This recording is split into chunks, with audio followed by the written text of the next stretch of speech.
નમસ્કાર મિત્રો, થોડા દિવસ પહેલાં હવામાન વિભાગે જણાવ્યું હતું કે આ વર્ષે વહેલું ચોમાસું બેસી ગયું છે, પરંતુ હજુ પણ ગુજરાતમાં ચોમાસા ઋતુના એંધાણ દેખાતા નથી। અત્યારે ગુજરાતના તમામ લોકો વરસાદની વાટ જોઈ રહ્યા છે, કારણ કે લોકો હવે ગરમીથી કંટાળી ગયા છે અને ખેડૂતો ખેતર તૈયાર કરીને બેઠા છે, એટલે હવે વરસાદની ખૂબ જરૂર છે।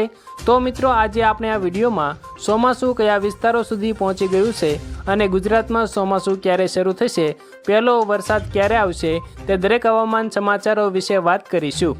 ત્યાર પછી મિત્રો, ગઈકાલે ગુજરાતના કયા કયા ભાગોમાં કેટલો વરસાદ પડ્યો અને આજે કયા કયા વિસ્તારોમાં વરસાદ પડવાની સંભાવના છે, તે દરેક સમાચારોની માહિતી મેળવીશું। પરંતુ મિત્રો, આ વિડીયો શરૂ કરીએ એ પહેલાં ગુજરાતના તમામ લોકોને એક વિનંતી છે કે આ વિડીયોની નીચે એક હાઇપ કરવાનું બટન છે, તેને જરૂરથી દબાવી દેજો, જેથી તમને આવનારા વરસાદ અને વાવાઝોડા અંગેના તમામ સમાચારોની માહિતી મળી શકે।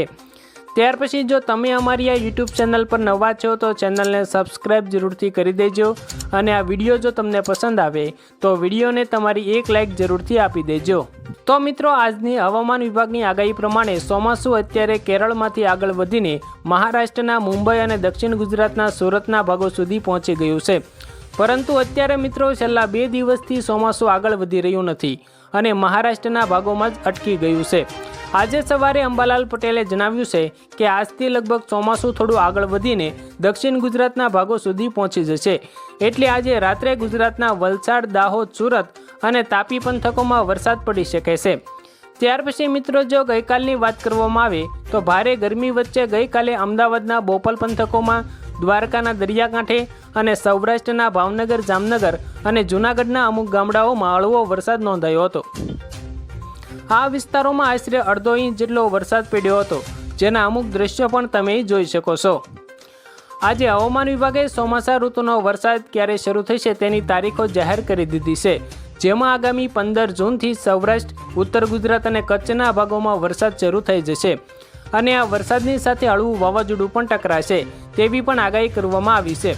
હાલ મિત્રો, તમે વેધર એપ્લિકેશનમાં જોઈ શકો છો કે ગુજરાતની આસપાસ હવે વરસાદી વંટોળો શરૂ થઈ ગયા છે, જે આગામી દિવસોમાં પવન ફૂંકાવાની સાથે આગળ વધીને ગુજરાતના ભાગોમાં ટકરાશે, જેના કારણે પવન સાથે વરસાદ પડવાની સંભાવના છે।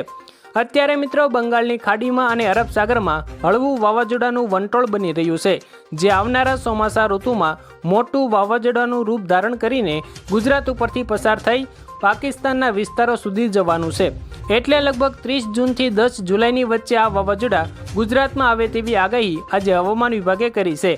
એટલે ગુજરાતના તમામ ખેડૂતો અને લોકોને જણાવી દઉં કે આ વર્ષે વરસાદનો પહેલો રાઉન્ડ શાંત જોવા મળશે, જે 15થી 25 જૂન સુધી ચાલશે, પરંતુ 25થી 15 જુલાઈ સુધીનો વરસાદનો બીજો રાઉન્ડ તોફાની હશે, એટલે કે આ સમય દરમિયાન ભારે વાવાઝોડા ટકરાશે અને મોટું નુકસાન પણ થઈ શકે છે। ટૂંકમાં મિત્રો, આ વર્ષે ગુજરાતમાં જે વરસાદનો બીજો રાઉન્ડ આવવાનો છે તેની સાથે મોટા વાવાઝોડા ગુજરાતમાં ટકરાશે, જેના કારણે બીજા રાઉન્ડમાં વધુ વરસાદ પડવાનો છે, જે જુલાઈ મહિનામાં આવી શકે છે। ત્યાર પછી મિત્રો, વાત કરીએ તો હાલ સમગ્ર ગુજરાતમાં વહેલી સવારે અને મોડી રાત્રે આકાશમાં કાળા ડિબાંગ વાદળો જોવા મળી રહ્યા છે, પરંતુ ગુજરાતમાં વરસાદ પડતો નથી। તો તેના વિશે હવામાન વિભાગે માહિતી આપતા જણાવ્યું છે કે અત્યારે વાદળો દક્ષિણ દિશાના દરિયામાંથી પાણી ભરીને દોડી રહ્યા છે અને ગુજરાતમાં તોફાની પવન ફૂંકાતો હોવાથી આ વાદળો ગુજરાતમાં રોકાતા નથી, એટલે આ દરિયાના વાદળો જ્યારે આગળ વધીને ઉત્તર બાજુ આવશે ત્યારે ચોમાસું શરૂ થઈ શકે છે। હવામાન વિભાગે 15 જૂનથી ગુજરાતમાં ચોમાસા ઋતુનો વરસાદ આવે તેવી આગાહી કરી છે। મિત્રો, અત્યારે ગુજરાતની બાજુના મોટાભાગના રાજ્યોમાં વરસાદ પડવાનું શરૂ થઈ ગયું છે અને આ વરસાદ હવે ધીમે ધીમે પવનની ગતિ સાથે આગળ વધીને ગુજરાતના દરિયા કિનારે ટકરાશે, એટલે ગુજરાતના લોકો માટે ખુશીના સમાચાર એ છે કે હવે વરસાદ થોડા દિવસોમાં આવી શકે છે। ગુજરાતમાં 15 જૂનથી વિધિવત ચોમાસું શરૂ થઈ જશે, તો ગુજરાતના તમામ લોકો અને ખેડૂતો તૈયાર થઈ જજો, કારણ કે અત્યારે ગુજરાતની પૂર્વ બાજુ બંગાળની ખાડીમાં મોટા વાવાઝોડા સક્રિય થઈ ગયા છે, જે જુલાઈ મહિનામાં આગળ વધીને ગુજરાતમાં ત્રાટકશે, એટલે ગુજરાતમાં 30 જૂનથી વાવાઝોડાની અસર જોવા મળશે। મિત્રો, ત્યાર પછી આ વર્ષે વધારે વરસાદ કયા વિસ્તારોમાં પડશે તેના વિશે વાત કરીએ તો આ વખતે સૌરાષ્ટ્ર, કચ્છ અને ઉત્તર ગુજરાતના ભાગોમાં વધુ વરસાદ પડી શકે છે, કારણ કે આ વર્ષે પશ્ચિમી દરિયાના ઠંડા પવનો ભારે વાવાઝોડા અને વરસાદ લઈને આવવાના છે, એટલે ગુજરાતના પશ્ચિમ બાજુના દરિયા કિનારે વાવાઝોડા ત્રાટકશે અને ધોધમાર વરસાદ લાવશે। આજે બપોરે અંબાલાલ પટેલે આગાહી કરતા જણાવ્યું છે કે આ વર્ષે ગુજરાતમાં વધુ વરસાદ પડવાની સંભાવના છે। હાલ ગુજરાતની બાજુમાં મધ્ય ભારતના વિસ્તારોમાં ભારે વરસાદ પડી રહ્યો છે, પરંતુ ગુજરાતમાં આજે વરસાદ નથી, પરંતુ આજે મોડી રાત્રે થોડી અસર જોવા મળી શકે છે। આ વર્ષે ગુજરાતના અમુક ભાગોમાં ઓછો વરસાદ પડશે, જેના લીધે ખેડૂતોને ભારે નુકસાન થવાની સંભાવના છે। અત્યારે મિત્રો કેરળમાંથી ચોમાસું આગળ વધીને મધ્ય ભારતના વિસ્તારોમાં અટકી ગયું છે, જે આગળ વધી રહ્યું નથી, પરંતુ હવામાન વિભાગની આગાહી પ્રમાણે આજથી ચોમાસું આગળ વધીને કાલે દક્ષિણ ગુજરાતમાં પહોંચી જશે। એટલે ગુજરાતના તમામ લોકોને જણાવી દઉં કે 15 જૂનથી ચોમાસું તૈયાર થવાનું ગુજરાતના તમામ લોકોને જણાવી દઉં કે 15 જૂનથી ગુજરાતમાં ચોમાસું શરૂ થવાનું છે, એટલે ગુજરાતના તમામ લોકો અને ખેડૂતો ખાસ તૈયારી કરી લેજો। મિત્રો, ત્યાર પછીના અગત્યના સમાચારો અંગે વાત કરીએ તો આજે હવામાન વિભાગે ગુજરાતના કયા વિસ્તારોમાં રેડ એલર્ટ જાહેર કર્યું છે, તો તેના વિશે વાત કરીએ તો આજે ગુજરાતના સૌરાષ્ટ્રમાં ભાવનગર, અમરેલી, ગીર સોમનાથ અને દક્ષિણ ગુજરાતના કેટલાક વિસ્તારોમાં આજે ભારે વરસાદની આગાહી કરવામાં આવી રહી છે।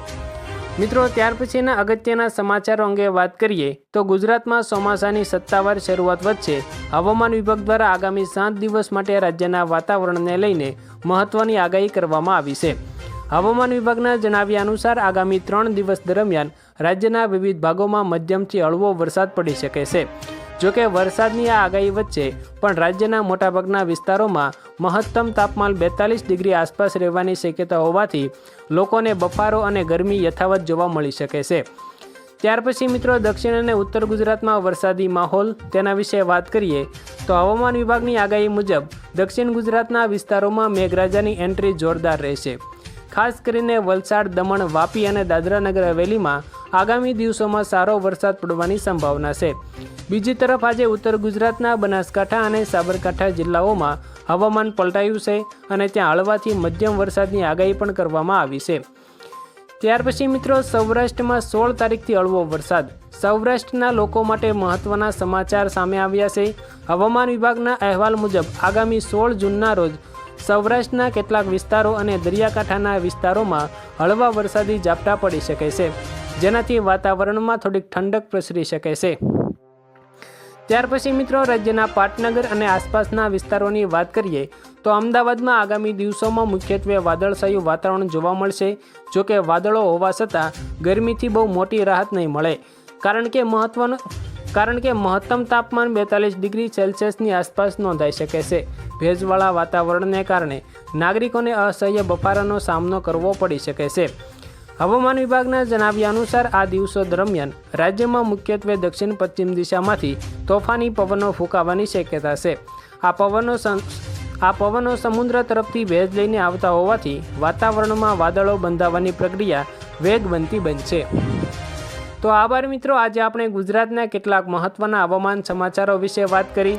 જો તમે દરરોજ આવા વરસાદ, વાવાઝોડા અને કેવો પવન ફૂંકાશે, કયા વિસ્તારોમાં કેવો વરસાદ પડશે, ગઈકાલે કેવો વરસાદ પડ્યો અને આજે કયા વિસ્તારોમાં વરસાદ પડશે, તેવા તમામ સમાચારોની માહિતી મેળવવા માંગતા હો તો અમારી આ યુટ્યુબ તમારા માટે બેસ્ટ છે। તો આ યુટ્યુબ ચેનલને સબસ્ક્રાઈબ જરૂરથી કરી દેજો।